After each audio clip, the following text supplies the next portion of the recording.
Manusia dianugerahi Tuhan dengan segala potensi yang dia terima, yang itu membedakan dia dengan makhluk lainnya. Disitulah kemudian manusia harus bersyukur. Cara bersyukurnya adalah dengan betul-betul memaksimalkan potensi yang didapat dari Tuhan. Cara memaksimalkannya tentu harus dilakukan dengan sebuah cara, ya. Ini saya namakan caranya mengolah diri. Barang siapa yang mampu mengolah dirinya dengan baik, mampu akan mengolah lingkungannya, mampu mengolah orang lain. Barang siapa yang mampu mengolah dan menguasai dirinya, mampu mengolah dan menguasai orang lain. Kuasai diri Anda, maka Anda akan mampu menguasai orang lain. Oke ya, olah diri ini penting buat kalian dalam kehidupan ini, agar kalian memiliki segala potensi yang akan memudahkan hidup Anda, di dalam Anda meraih sukses, meraih impian dan cita-cita Anda. Olah diri pertama adalah olahraga. Raga Anda yang memang dianugerahkan oleh Tuhan, maka olahlah dengan baik. Berolahragalah, jagalah kesehatan Anda, kesehatan fisik Anda, jaga kebugaran Anda, berolahraga, senam, lari, ya, bersepeda dan sebagainya. Karena itu penting saat Anda bugar dan sehat, Anda melakukan banyak aktivitas yang lainnya yang berguna untuk mengolah yang lainnya dari diri Anda. Oke? Ya. Di dalam diri yang sehat itu akan mempengaruhi juga pola pikir kita, pikiran kita, dan hati kita. Yang kedua adalah olah pikir kita. Olah pikir itu penting buat kalian untuk diolah supaya kemampuan berpikir Anda semakin meningkat, semakin terupgrade, naik ke level lebih tinggi. Ya, dengan kemampuan daya pikir atau intelektualitas Anda semakin meningkat, itu menjadikan diri Anda menjadi orang yang lebih mudah dalam sukses, juga akan berwibawa dan segani orang. Ya, kemampuan berpikir ini penting. Bagaimana sih cara kita meningkatkan daya pikir kita? Kembali, berpikir adalah bertanya. Banyak pertanyakan banyak hal dalam kehidupan ini. Pertanyakan bagaimana Tuhan menciptakan langit dan bumi, menciptakan banyak hal, hukum-hukum dan semuanya, sehingga tanpa disadari kemampuan berpikir Anda akan semakin meningkat. Juga harus Anda banyaklah membaca, baca buku, baca alam, baca lingkungan, ya, pengalaman orang lain, diskusi dan sebagainya. Itu adalah sebuah investasi yang Anda lakukan untuk meningkatkan olah pikir Anda. Yang ketiga adalah olah hati. Olah hati adalah olah batin, olah rasa, ya, olah mental Anda.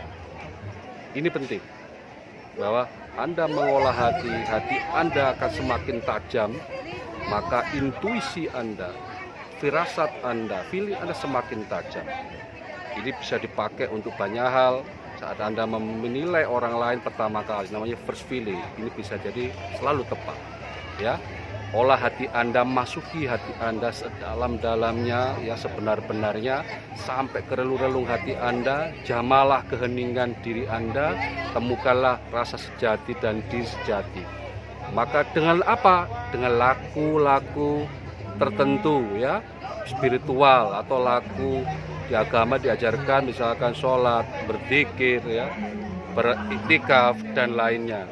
Bisa bersemedi, juga bisa bertapa, bermeditasi. Itu membangkitkan dan membuka namanya kelenjar kilenial Anda, di mana kelenjar kilenial gland Anda akan membuka, melembut, sehingga itu akan menjadikan mata batin Anda akan terbuka, mata hati Anda, ya, sehingga Anda terhubung, terkoneksi dengan namanya Yang Maha Kuasa.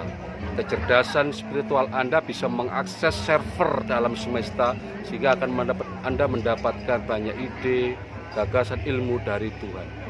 Ya, jika Anda memiliki tadi kecerdasan spiritual. Tadi kelenjar pineal ini, ya, dimiliki oleh setiap orang. Itu terletak sebesar terbesar kacang polong itu di antara otak hipotalamus dan kelenjar hipofisis.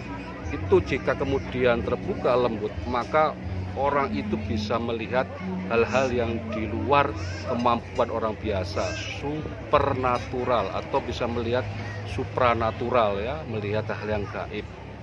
Ingat, Allah Maha Gaib, ya, dan banyak kegaiban di alam semesta ini yang bisa diakses hanya dengan kecerdasan spiritual Anda.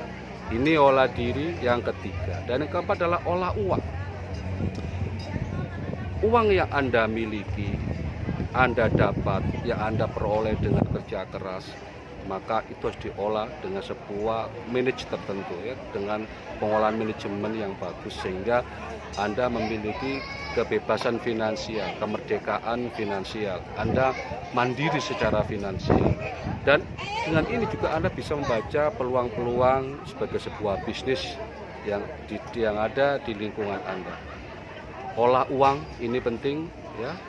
Orang-orang yang memang memiliki kemampuan mengolah uang biasanya kembali uang harta seberbanding lurus dengan mentalitas dan daya pikir seseorang. Kelima adalah olah lingkungan, di mana Anda harus betul-betul bisa mengolah lingkungan Anda. Yang paling dekat adalah keluarga. Ciptakan keluarga Anda sakinah, mawaddah, warahmah. Ciptakan keluarga Anda betul-betul adalah surga kecil di bumi, sehingga dengan Anda bisa membuat surga kecil dalam keluarga, Anda mampu membuat surga di tempat kerja Anda, di masyarakat. Kembali lagi, olah lingkungan itu harus Anda lakukan. Oke, itu 5 tips tentang bagaimana mengolah diri. Saya ingatkan, barang siapa yang mampu mengolah dirinya, maka dia akan mampu mengolah orang lain, dan mampu mengolah di luar dirinya lingkungan masyarakatnya. Kuasai dirimu akan menguasai orang lain. Oke, sampai di sini dengan tema saya. Sampai ketemu di tema berikutnya.